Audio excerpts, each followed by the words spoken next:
আজকাল সম্পর্ক ভাঙাও একটা কন্টেন্ট হয়ে গেছে। স্বামী স্ত্রীর মাঝে ছোটোখাটো কথা কাটাকাটিও এখন ক্যামেরাবন্দি হয়ে পোস্ট হচ্ছে সোশ্যাল মিডিয়ায়, কিছু লাইক আর কিছু রিয়াকশানের জন্য। সবচাইতে হিট কন্টেন্ট যদি কারো সম্পর্ক ভাঙনের গল্প হয়ে থাকে, সত্যি ভাবতে হবে আমরা কোন দিকে এগোচ্ছি। ডিভোর্স একটা ভাইরাল ট্রেন্ডে পরিণত হয়েছে, যেখানে কষ্টের জায়গাটা কেবলই বিনোদনের রসদ হয়ে উঠছে কিছু কিছু মানুষের কাছে। কে কার থেকে আলাদা হলো, কার সংসারে ভাঙন, কে কাজে, কে কি স্ট্যাটাস দিচ্ছে, এসবই তো এখনকার দিনে টপ কন্টেন্ট। এক সময় যারা একে অপরের হাত ধরে ভালোবাসার গল্প শোনাতো, আজ তারাই ব্রেকআপের রিলস বানিয়ে ভাইরাল হচ্ছে। দুঃখজনক হলেও সত্যি, মানুষের জীবনের সবচাইতে সংবেদনশীল অধ্যায়টাই এখন ট্রেন্ড। আমি মনে করি প্রেম যেমন গোপন অনুভব, তেমনি বিচ্ছেদও একান্তই ব্যক্তিগত সিদ্ধান্ত। দেখো, সমস্যা হতেই পারে, সেখানে সমাধান খোঁজার চেষ্টা করা উচিত, আর না পারলে সম্মানের সাথে আলাদা হয়ে যাওয়া উচিত। কিন্তু সেটা কখনোই ক্যামেরার সামনে নয়, মানুষের মন্তব্যের বাজারে নয়। ডিভোর্সের নামে এখন কেউ কেউ তো সব কন্টেন্ট ইচ্ছাকৃতভাবে বানায়, নিজেদের কষ্টগুলোকে না, বরং কৃত্রিম নাটককে ভাইরাল করতে।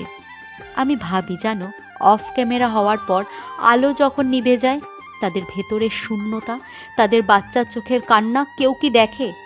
আমরা আমাদের সম্পর্ক, পরিবার, ভবিষ্যৎ সব কিছু এইভাবে বিকিয়ে দিচ্ছি। এইভাবে কি সত্যিই কারো জীবন গড়ে ওঠে? দেখো, সোশ্যাল মিডিয়ায় জনপ্রিয় পাওয়া দোষের নয়, কিন্তু সেটা যদি সত্যিকারের সম্পর্ক ভেঙে পাওয়া হয়, তাহলে সেটা গর্বের নয়, সেটা ব্যর্থতা। হ্যাঁ, আমি জানি অনেকের সঙ্গে হয়তো আমার এই কথার অমিল হতেই পারে, তবু আমি মনে করি কিছু কিছু জিনিস না চার দেওয়ালের মধ্যে থাকাই ভালো। ট্রেন্ড বা টাকা সবচেয়ে বড় নয়, মানুষ হওয়াটাই জীবনের আসল। আমি কখনো এই মনোভাব নিয়ে চলি না যে ও আমাকে বলল যে ওকে আমি এক্ষুনি দেখিয়ে দেব, এমন অ্যাটিটিউড আমার পছন্দ না। দিন শেষে কষ্টের ভাগ কেউ নিতে আসে না ঠিকই, তাই বলে এটার মানে এই নয় যে আমি একা একা সব কিছু করে নেব। জীবন মানে একে অপরের পাশে থাকা, ভালোবাসা। হ্যালো এভরিওয়ান, একজন সাধারণ গৃহবধূ, রান্না বান্না, গাছ লাগানো, ঘর গোছানো, এই সব কিছুই ভালোবেসে করেছি। আর সেই ভালোবাসার জায়গা থেকেই অনেক সময় তোমাদের সাথে ব্লগ শেয়ার করেছি। যে কোনো মূল্যে ইনকাম, এই মাইন্ডসেট নিয়ে সোশ্যাল মিডিয়ায় আসিনি। এই জন্যই পে আউট সেট আপ বা কন্টেন্ট মনিটাইজেশন কোনো কিছুই অ্যাক্টিভ করিনি। কারণ আমি জানি প্রত্যেকটা দিন নিয়ম করে ভিডিও দিতে আমি পারবো না।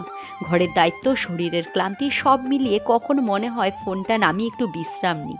আমার গল্পটা তোমাদেরই মতন, যারা ভালোবেসে ফেসবুক ব্যবহার করো। আজকাল অনেককেই দেখছি তারা ডিপ্রেশনে চলে যাচ্ছে। অন্যের সাফল্য দেখে ইচ্ছা হওয়াটা স্বাভাবিক, কিন্তু নিজের সীমা বুঝে চলাটাও একটা শক্তি।